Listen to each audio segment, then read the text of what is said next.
Thank you very much for making the time. We'll shortly be joined by Suleiman Abrahima, Executive Director, Media Foundation for West Africa. But we get into the papers all the same.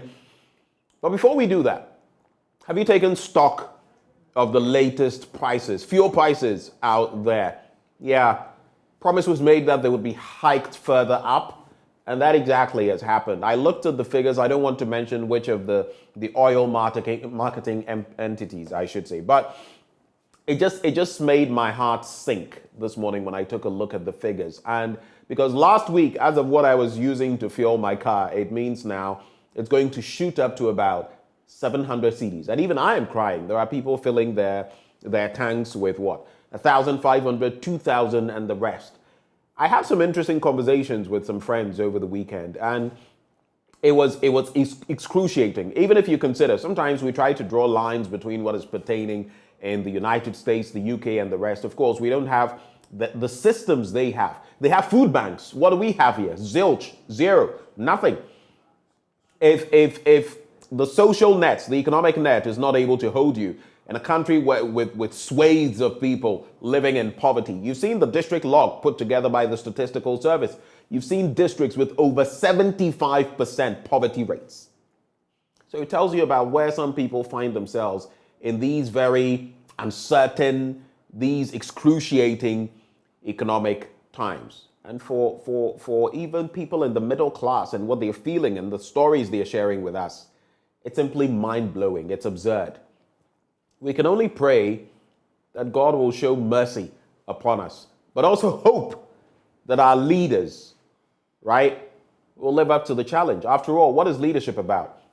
Leadership is not for the soft moments in times of peace when everything is rosy. No, true leadership, like the Churchills and the others, were found in, is when things are piss poor and you are able to show that tenacity. Do our leaders have that? They can answer for themselves, or maybe Ghana you can answer for them. But the fuel prices are what they are. Otumfuo has also been speaking, calling out political leadership in our country. If you've not seen Opimso expressing his thoughts, you should. Yes, he talks about his own chiefs, but he also talks about the fact that, all of these people talking in political circles and this and that, it is just hypocrisy. There's nothing being done. And I feel he couldn't have hit the nail better on the head. It's absurd where we find ourselves from all facets of our national life. Sometimes I have to keep myself from going on and ranting like this because... But anyway, I encountered this document this morning right before I get into the papers. It's just how to keep body and soul together in these economic times. If you're on a mortgage, dollar-denominated mortgage, there are certain things you should be doing at around this time. If it's a CD-denominated one, you know what to do as well. If you have, treasury bills and the rest, and if your bank hasn't pegged it above the inflationary rate, I don't know, but I'm sure you know what to do. I don't want to say anything, but I'm just gearing people's thoughts about how we can stay afloat in these economic times. You should be thinking. And if there are things you really don't need, this is the time to jettison them. In fact, our government, some of the imports we bring here, non-essentials, this is the time to cut them off so we can save our economy. But I don't know whether people are thinking in that regard. Suleiman Abrahima joins the conversation. Mr. Abrahima, a very good morning to you. Good morning, Ben.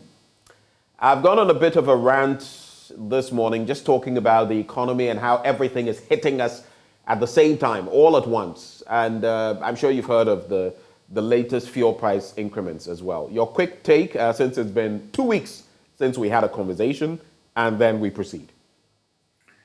Well, thanks, Ben. I think that we are in a deep crisis, even though for purposes of propaganda and PR, the government continues to say what we have is a challenge and not a crisis. But we are certainly in a very, very deep crisis. And what is going on is, at this stage, nothing but something that should be attributed to the poor governance, poor leadership, incompetence on the parts of our leaders. Certainly that is what it is. Otherwise, to see our CD galloping to the point that it has gotten to, yes, we all do admit that there are global headwinds. Of course, the Ukrainian crisis is affecting almost every country around the world. The COVID pandemic and its implications are having effects on every country in the world. So even the bigger economies are having challenges to deal with. But ours is a peculiar one. If you look at our city alone, and I would want to reference His Excellency, the Vice President, when he says that if things are not going the way they should go, the exchange rate would expose you. I think that it is still a very, very fundamental logic and not a warped one as he would want us to now believe. Because why? I mean, Sierra Leone, they use the Leone. The Gambia, they use the Dalasi. I don't want to talk about the CFA where we say, okay, it's being controlled and managed from France. But these other local currencies are not depreciating as fast and quickly as ours is doing. Unfortunately, the government is not responding. Sometimes you may want to take certain actions just to restore public confidence. If you look at what has happened in the UK, the dismissal of Kwesi Kwarteng, for example, I don't think that one would say, well, he's been in leadership for such a long time that one would have been able to comprehensively assess whether he can do well or not. But given what is happening, he's been asked to step aside. But we have a situation where the finance minister who took us from a stable economy has now taken us to a junk economy, and he's still on. Even as government needs to cut down significantly on expenditure, the president still keeps all his ministers intact as if nothing is happening. So, under the circumstances, well, I think that we are in a situation where we would say God is for us all. So we just have to manage and stay afloat, and not go down the path of some of our neighboring countries who, as a result of these challenges, have further thrown themselves into deeper challenges by pursuing the undemocratic path. But we have to continue to put pressure on the government to do the right thing. What is happening is certainly unsustainable. And I hope that this time around the president may listen. May listen. And that is the rhetoric that I keep getting from people who listen to this platform, watch what we do, follow my blunt thoughts and all of that. That is the clarion call out there. But how do you react? The inflationary rate, I have showed time and again. If you pick a kilo of rice, in some instances, it's over 100% of what it used to be just a few months ago. If you pick a carton of chicken, in some instances, it's about 200%. A bottle of oil, 1 liter, over 100%. So the reality is that depending on which products you use in your food basket, week on week, what you're used to, look, Jassi fish, last time I checked, it had increased by over 150 cedis of its price just a few months ago. I'm sure by now it is worse. Professor Steve Hank of the Johns Hopkins University now pegs our inflationary rate at 98%. The Ghana Statistical Service says it is 37.2%, an increment of 3.3% or 3.2% thereabouts on the last one. In the same vein, we have the Africa boss of the IMF, Abebe Selassie, saying, look, they'll do everything possible to ensure that Ghana gets a program soon. How much good will that do? Some people have questioned, look, this entire IMF deal, our problems are beyond another IMF deal. How much good will it do? Quickly before we get into the papers. Well, I think that if the IMF would, bailout or IMF package would do anything, it would be some temporary relief to what is happening to our city, and then of course some momentary ease of pressure on the government. But within the medium to long term, it wouldn't change anything. Even if we were to have $3 billion as is being projected, I don't think that would do much to our economy. We have borrowed to the debts. I mean, we are now deep in the pits in terms of our debts. Unfortunately, in terms of whatever these monies were being used for, it's difficult to point fingers at where they were going. apart from the fact that people were becoming richer and richer anytime we were borrowing. The finance minister and his company, were made richer or have been made richer because of the levels of borrowing that we've engaged ourselves in. And certainly no serious government would allow that. No ethical government would allow what has been happening in terms of borrow and take a percentage, borrow and take a percentage. The finance minister and his company. So it's a very sad and worrying situation we find ourselves in. As I said, I don't think that the IMF bailouts would do anything. We've been there before. And perhaps we went into the IMF previous times with not as bad conditions as we find ourselves in now. Unfortunately for me, what is sad is that we don't really see anything on the part of the government to say, look, we are responding to this crisis. In terms of import measures, these are the measures that we are putting in place. Yes, there will be some commodity shortages, but can we resort to certain local products? How well is our local rice production doing? Can we therefore cut back on how much rice we import?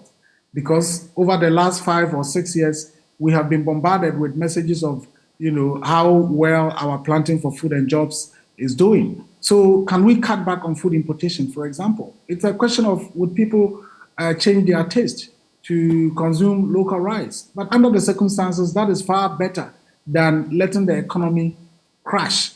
As if we are not careful, that is where we are going. Right. We should begin to see the government, convening some big high-level meetings that would send a signal that, well, the government is serious about this.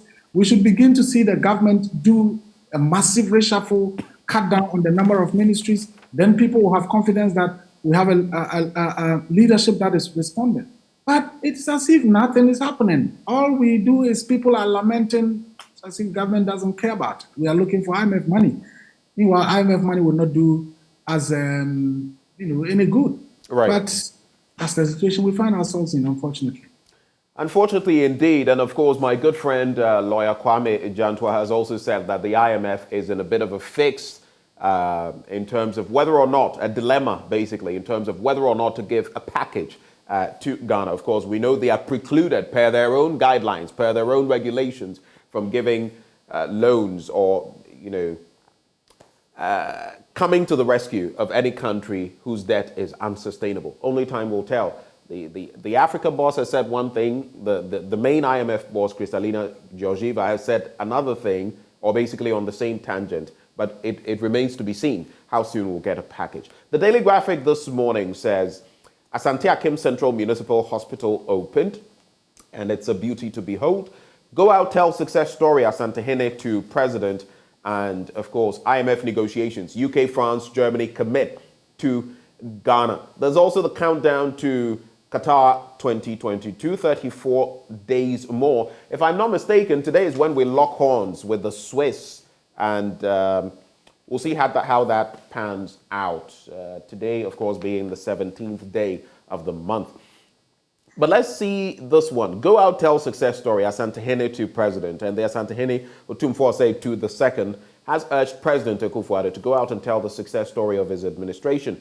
He said it was always important for the president to let Ghanaians know what he had been able to achieve so that the people would appreciate his work. The Asante Hene said this when the president called on him at the Manshia Palace yesterday at the start of his 4-day official visit to the Ashanti region. Otumfuose Tutu said it was good that the president was in the region to inspect development projects undertaken by the government and wished him well. But there were other issues. Briefing Otumfuose Tutu on his visit, President Akufo-Addo said he was in the region to inspect some of the projects being undertaken by his government. He said his critics had accused him of sidelining the Ashanti region in the development of the country and indicated that by the end of his tour of the region, those critics would be silenced because it would come to the fore that the government had undertaken massive developmental projects in the region. On Galamsey, the president assured the Asante Hene of the government's resolve to bring an end to the menace, noting that as a result of the attention the government had devoted to the fight against the canker, the issue had become a topical one with everyone talking about it. He expressed delight at the way Galamsey had become a topic for discussion.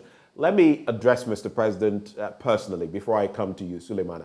Mr. President, if we're talking about Galamsey now, it's not because of any spotlight that has been thrown on it. Rather to the contrary, Mr. President, the fact is that institutions like the multimedia group has been at the forefront exposing what is happening. We've seen Erastus, documentary, parts 1 and 2. We are exposing it. And in fact, when we point to people in your administration who are directly pointed at, there's nothing that is done. So this has nothing to do with the system. It's about the CSOs. It's about media putting pressure on your administration to do the right thing. Let's do the right thing. Over to you, Suleiman Ibrahim. Well, a number of things coming up.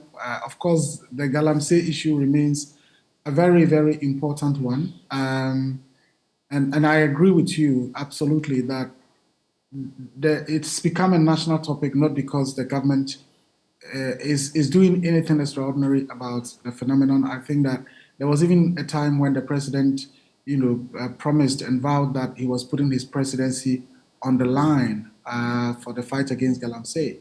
I believe his comments is a clear indication that it's been a failure all this while. And ideally, if we were going by principles, then the president would have put his presidency he would have stepped aside. I mean, it's sad traveling across the country and seeing how our river bodies have been devastated. Especially if you fly to Tamale or to Kumasi, and as you land, you see how some of the water bodies have become, so muddy, so murky. It's a very sad situation. And I mean, every patriotic Ghanaian would not be happy about what is happening. And so for me, it's a question of the fact that it's something that is eating away the future of this country. And that is why a lot of people are concerned about, and not that it's because the president is talking about it. I mean, if the president even decided not to talk about it, or his government decided that what is happening is something that they don't care, I'm sure it would have still been a national issue, because it's a big, big issue affecting the future of this country.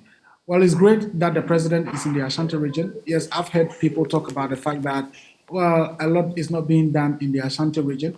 I have no basis to affirm that or disprove that. But it's good for the president to be in that region to showcase the interventions that his government has put in place. And as Ostumfor says, well, go around and let the people know the works that you've done. At the end of the day, I'm hoping that we all will see the kinds of things that perhaps we didn't know were happening. But one can only say that, look, every government builds hospitals, builds schools, builds roads, and therefore it's not surprising if a government is commissioning a hospital or a school or a road. What we want to see are the interventions that are futuristic, interventions that would really impact this country in the long term in very significant ways. But of course, it's good for the president to touch base with the people of the Ashanti region. Well, there's a story in the middle spread of the paper. It's one of the news features. I'd just like to get to it. Ratifying Convention 190, prevalence of violence, harassment at workplace. And violence and harassment continue to be pervasive, Charlotte Hansen writes, in all countries, occupations, and work arrangements. The growing canker manifests in different forms like sexual advances, verbal and physical conduct, and deprives people of their dignity. It is incompatible with decent work and social justice. Additionally, persistent inequalities, demographic shifts, changes in work organizations, and technology have been identified to exacerbate the incidence of violence and harassment, including gender-based ones. And I only bring it up because everywhere you go, there's talk about this, and it's something that obviously we can do better with in our different places of work, both public and private. I'll give you an opportunity to give your quick reflections on that, and we get into the Ghanaian Times. That is, if you have any, Suleiman. Yeah, I think the issue of harassment is a very, very important thing. And that is why those of us in the civil society space, organizations that really would want to operate efficiently, have all adopted what is called a safeguarding policy. And so, for example, if you take the Media Foundation for West Africa, we have a safeguarding policy just to make sure that this whole issue of harassment is taken care of properly. Because sometimes without such deliberate policies, we would overlook certain things, and those things sometimes really affect how people are able to progress within the workspaces, how efficient they are in delivering their work. But a lot of this affect more women than men. And so, as we go along, we all have a responsibility to see how we can effectively empower our women. And that is why, for example, this year, then, as you may know, the whole of this week, from Wednesday, our annual regional conference is focused on the theme of media and women empowerment in Africa, and bringing women politicians, women artists, women in the different sectors of our society together to deliberate and find out in what ways the media can help empower our women on the continent. And we are privileged to have the Second Lady doing us the honors of opening the conference on Thursday. So we all have a responsibility to deal with this issue of harassment, but also the issue of women empowerment.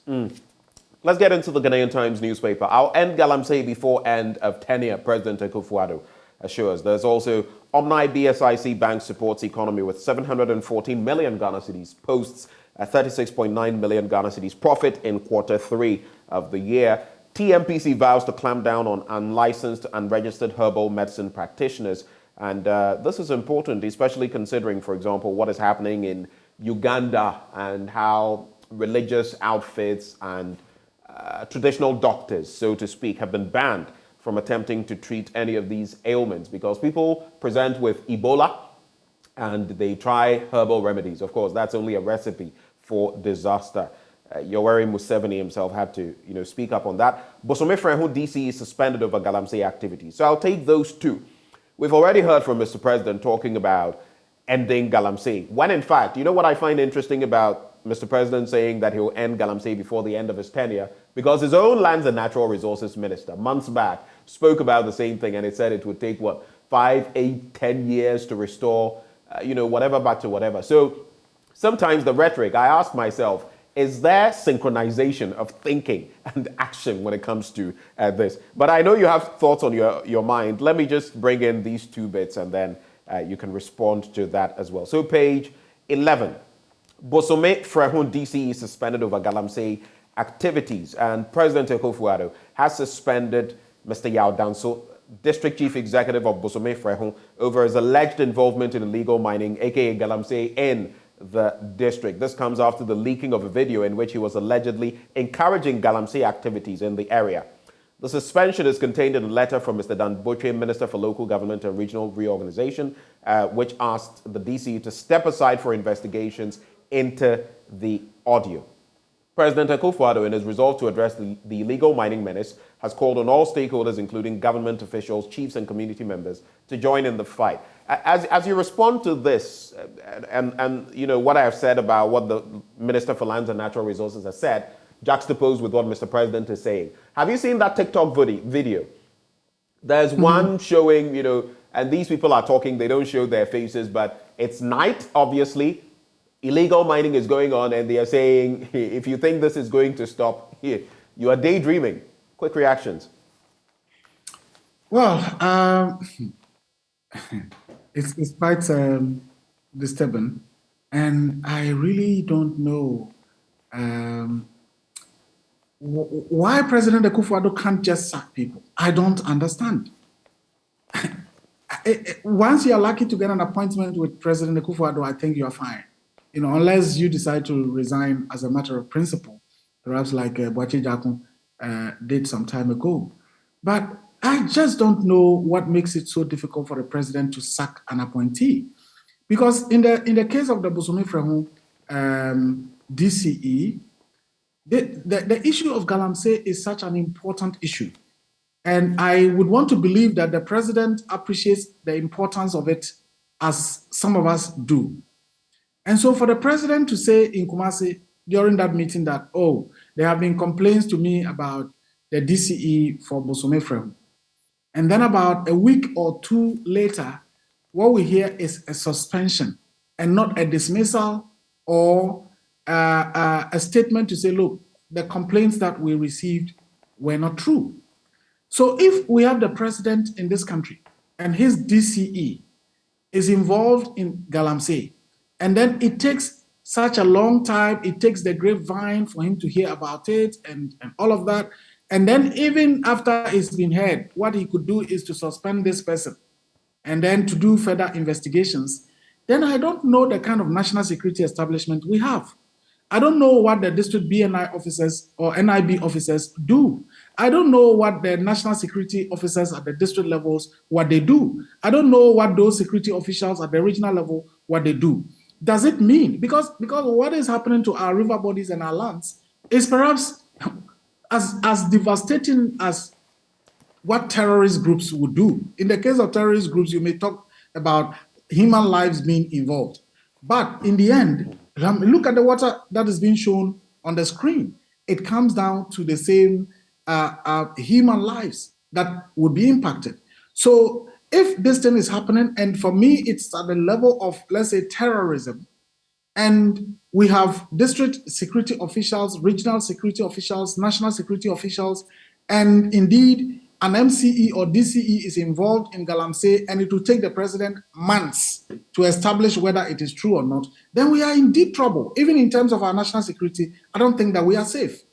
So as I say, I don't just understand what kind of system we are in. You know, where you take people complaining to the president, 2 weeks later, the president says, I'm going to investigate. 2 weeks later, what we hear is a suspension so that there will be further investigations. I just can't understand what is happening and why the president finds it so difficult in dismissing appointees or removing appointees from, you know, one position to the other. And that for me is part of the problem, because once I get an appointment, I'm secured forever. Interesting thoughts. We are in a big leadership crisis. Let's just wrap with these headlines. We have less than a minute, Suleimana, so we'll be out of here. In that same paper, there's Omni BSIC, like I mentioned, supporting the economy with about 740 million Ghana cedis. It also means a lot more people have been pushed to the point where they have to go for loans, because this has doubled year on year. There is "Let This Be Last IMF," that's according to former President Mahama. But of course, there's also talk about what his administration did when they were in power. Food is too expensive, Dr. Jacob Safo of the CCFS says so. That's in the new Crusading Guide. And reject coward Ofosu General Mosquito Bites NDC chair. And then Baumia will wear the ultimate crown, Pagapio predicts. We have less than 30 seconds to go. Quick thoughts on any one of these, and we shall call it a review. Well, I think we are at a level where whoever will wear the crown perhaps is not the paramount issue now. I think what's important is to focus on the crisis that face us at this stage. Yes, I know His Excellency, the Vice President, is a brilliant person.